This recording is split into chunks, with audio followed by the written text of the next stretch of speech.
Oh, I just moved it. Hopefully this is still okay. Did I even turn it on? Yep. I don't even know what my hair looks like or anything. Do I look okay, Kaya? Do I look okay? I look okay? Kiss. Thank you. Hey everyone, welcome back to my channel. So I'm filming on a different camera, just on my little camera, just because my battery for my good big filming camera is dead. And I'm too impatient to wait for it to charge. I am here today to do my top 10 books of 2016. In 2016, I read a total of 40 books. I am planning on doing a year in review of the books that I've read and everything like that. And hopefully Jeff will be joining me for that video. I heard a yes, so everybody cross your fingers on that one. I heard a big yes. Today's video is going to be my favorite books of this year that I've read, and I have 10. Obviously, hence top 10.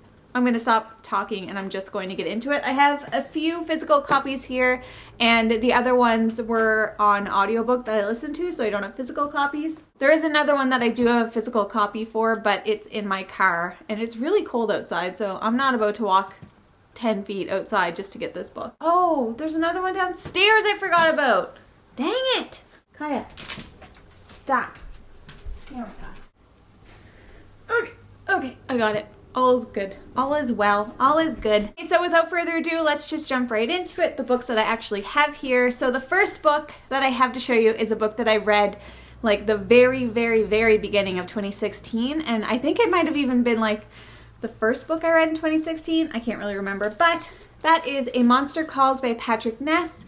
This book has been getting a lot of hype lately, obviously, because it's being turned into a movie, and I'm very excited to see the movie. So this book is about a young boy who befriends a monster, or I want to say, yeah, he befriends a monster. So this monster shows up outside of his bedroom window, and like every night pretty much. The details are slightly hazy because, like I said, it was at the beginning of 2016 that I read this, but it is a book about friendship and learning, and it's like a young boy and a monster who become unlikely friends and figure things out in life. Anyways, that's a horrible synopsis, but I gave it a 5 out of 5. I remember really loving it. Details are a little fuzzy, but that happens to me like with a book I read last week. So the next book I have is one that I do have a physical copy of. It's in the car. Anyways, that is Everything. Oh my god, I shouldn't be filming right now. And that book is Everything by Nicola Yoon. So this is about a young girl who has this strange disease where she is literally allergic to the world. She's allergic to everything. So her mom creates this bubble essentially over their house so that no germies can get in, and she's trapped inside of this house. She lives her life inside of this house, not really knowing anything about the outside world. Well, like knowing about it, but not experiencing any of it. So then of course this boy moves in next door and she's very intrigued by this boy. She's like, ooh la la, who is that? She wants to get to know him, and they can like see each other through the windows, and they start kind of communicating, and eventually they develop a friendship and possibly more. Who knows? You'll have to read it. But this is a YA contemporary. I absolutely freaking loved it, and I am sold on Nicola Yoon's writing. I actually just bought her new book. This what's it called? The Sun is Also a Star, something like that. And I'm very excited to read that one, but highly recommend. 5 out of 5 stars. Wonderful book. Also, I should mention that these books are in no particular order. This is just kind of like how I grab them off the shelves. However, I will save my top 2 for the very end. Okay, so the next book that I have is Me Before You by Jojo Moyes, and I love this book. There's a lot of people who who didn't really like this book. I feel like with this book, you are at one end of the spectrum or the other. You either really love it or you really don't like it at all. I was on the end where I really loved it. I really enjoyed the movie as well. It was different from the book, but it was still good. I love Louisa Clark. I think that she is an amazing character. She's quirky, she's fun, she's unique, and the emotions in this book felt very real to me. I personally loved it. It is a very sad story, but I think it is a very worthwhile story. It touches on some sensitive topics like assisted suicide and things like that, which obviously is kind of a hot button topic for a lot of people. Whether or not you agree with it, we're not here to discuss that, but I really enjoyed this book. I highly recommend it. I think you should at least give it a try if you're on the fence about whether or not you want to read it. I think it was worth the read. Next one is an audiobook, and this was definitely one of my favorites of the year. It was a very like weird, emotional type of book. Like, it made me laugh, but at the same time it made me feel really sad as well. Anyways, that is It's Okay to Laugh and Crying is Okay Too, or Crying is Cool Too, and this is by Nora McKerney-Permont. Now I probably totally butchered her name, but whatever. I can't even remember how to pronounce it. I actually did a full video review for this book, so I will make sure to link that down below for you guys so you can go check it out if you're interested. This is a nonfiction book about this woman who lost her husband, and she had a miscarriage, and I believe it was her father that passed away also, all within like the span of, it's either 6 months or a year or something totally crazy. So it's just her story about how she dealt with everything and how her life unfolded afterwards and what her life was like before versus after. It was an amazing audiobook. It's read by the author, so it felt really like personal and things like that. So I think that you should definitely read it. I highly recommend the audiobook. It was fantastic. My next one is also another nonfiction book, and Jeff will be very happy that I'm saying this, but the next one is An Astronaut's Guide to Life on Earth by Chris Hadfield, who is the Canadian astronaut phenomenon. He's amazing. He's right here. There he is, man, the myth, legend. So this book is just about how Chris became an astronaut, what it was like to be in space. It's comical, it's informative, it's interesting, and I like that he's such an intelligent human being, but he could still write to my level, I guess. I'm not an astronaut, and I understand things that he says in this book, so that's pretty good. But it's just very interesting to see like his dedication and things like that to becoming an astronaut, where, you know, when he was little, there was no Canadian space program. So he just kind of, it seemed like everything kind of unfolded for him at the exact right moment of his life. So I don't know, it was really good. If you're Canadian, you should definitely read it. If you're from anywhere else, you should still definitely read it because it's super interesting. For anybody who doesn't remember, Chris Hadfield's actually the one who, the astronaut who filmed a music video for Space Oddity in space. You know, from... Why are you laughing at me? You're so mean. You get out here and try to do this. It's not that easy. Just a jerk. Anyways, David Bowie's... Is it Space Oddity or Space Odyssey? It's Oddity, right? It's a real question. That's the guy who did it. He's a pretty cool guy. He's a cool guy. You like him. He's good pebble. You're so mean! I'm not doing anything. Yeah, you are. You're laughing at everything I say and do. That's not. You're a turd. Alright, so the next one is yet another nonfiction book, and this one was, what was it called? What was the Chris Farley book called? Okay, so it was an autobiography. No, not... Jesus Christ. Is it an autobiography if it's written by someone else? Jeff? Okay, it was a memoir, so I can't remember what it's called. It's about Chris Farley. Isn't that awful? I'll put a picture of it over here. So it's Chris Farley's memoir. It was written by his brother, Tom Farley Jr., and it was just pretty much all about his life and how he lived and all of his problems with alcohol and drugs and his experience with comedy and like love and his death and how it affected everyone. And it was incredibly interesting. Like, I didn't think it was going to be as good as it was, but I really, really enjoyed it. If you have any interest in memoirs or any interest in comedians or Chris Farley himself, I definitely recommend you give it a listen or read it. It was very interesting. It does flip back and forth between time periods, so if that's something that bothers you, this might not be the right book for you. But it's really cool because it comes from different perspectives of like everyone that he knew. So David Spade has different pieces in there, and Adam Sandler and Chris Rock, and like... What? It's a biography. It's a memoir.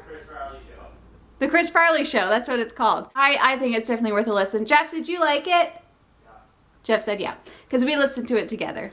How cute, right? The next book that I have to talk about is another one that I listened to on audiobook, and that was My Lady Jane by Cynthia Hand. This book was a hilarious retelling of Lady Jane.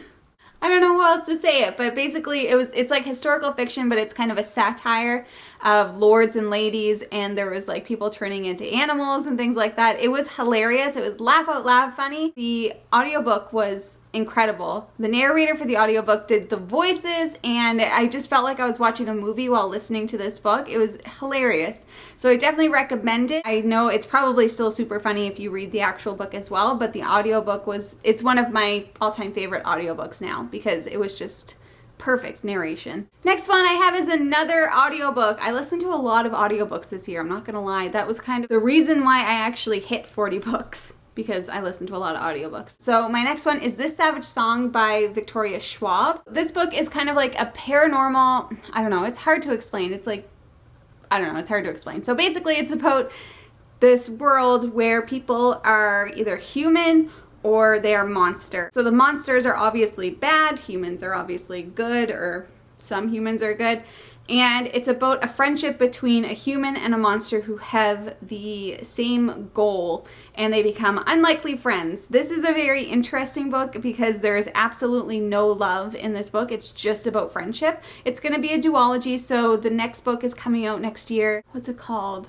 Our Strange Duet. I can't remember. I'll put it on the screen somewhere. But so anyways, it's about these two, and the girl, I can't remember their names, so don't even ask what they are. So the girl's father is actually like this head honcho guy in the city, and he has monsters working for him, and she's like this hard ass who is always getting into trouble because she always wants to impress her dad. And then the monster boy, he is working for like this, his family is like a rebel type of family, and the family has humans and monsters. So he's like a good monster, and he doesn't want to hurt people. But basically, there's like different kind of monsters. So there's one where like they drink your blood, which is obviously like a vampire. And then there's another one, which I can't remember what they do. But then there's his kind, which plays music. And when the music plays, it like drains people's souls, and then they die or something like that. And that's how he eats. So, I don't know, it's super interesting. I really, really liked it. It was fast-paced. It had a bit of a slow start, but after that, it was just, I don't know, I just found it very interesting. It was a good audiobook, but I think you would get the same effect out of it reading the book versus the audiobook. 5 out of 5. Last two, and these ones I feel like should come as literally no surprise to you guys because you know this is my favorite author of all time. Yes, these are both from the same author, and that author is Marissa Meyer. Shocking, I know. So my second favorite book of the year was Winter by Marissa Meyer, which is the fourth and final book in the Lunar Chronicles, a conclusion to my favorite series next to Harry Potter.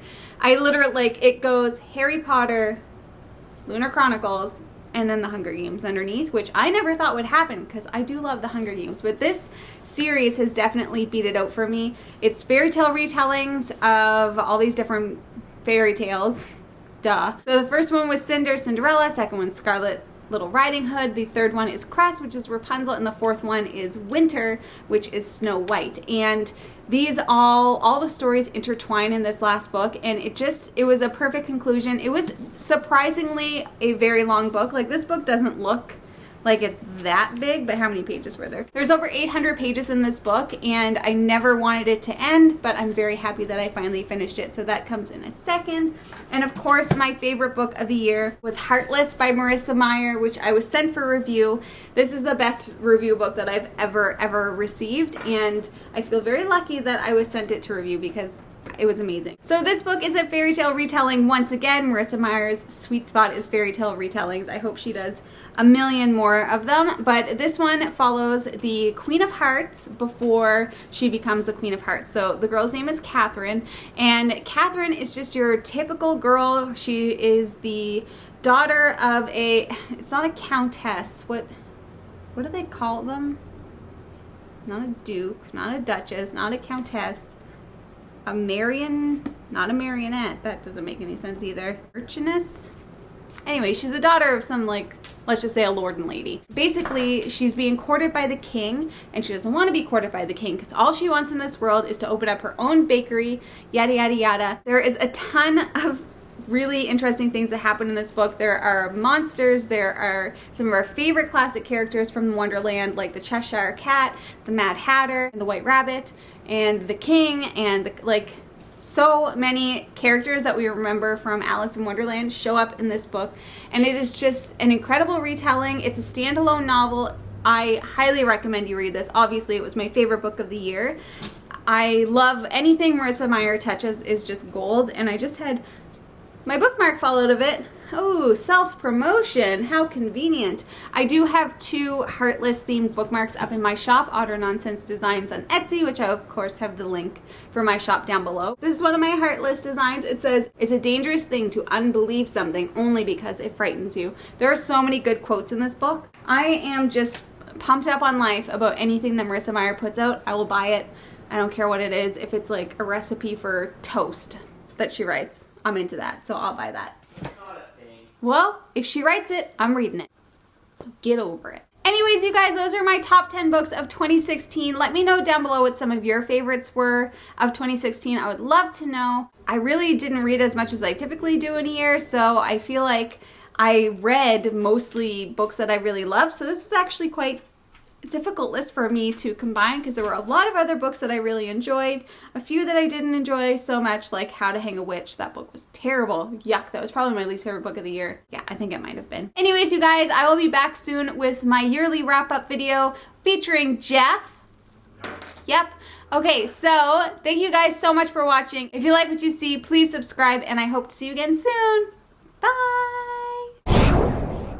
I'm here today to do my top 10 videos. Nope. What? Keep messing up. I'm not gonna put that on camera. Toby? Thank you, Kaya. Toby? Hey! Psh. You little jerk. Stop that. Scratching at the chairs. I'm out of breath. Stop burping! Can't even hear it. Yes, you can. Toby, I'm going to lose it. Go. Psst. Psst. Psst. Like she's like playing with a piece of paper. So loudly. I feel like you're at one end or the other. Oh my god.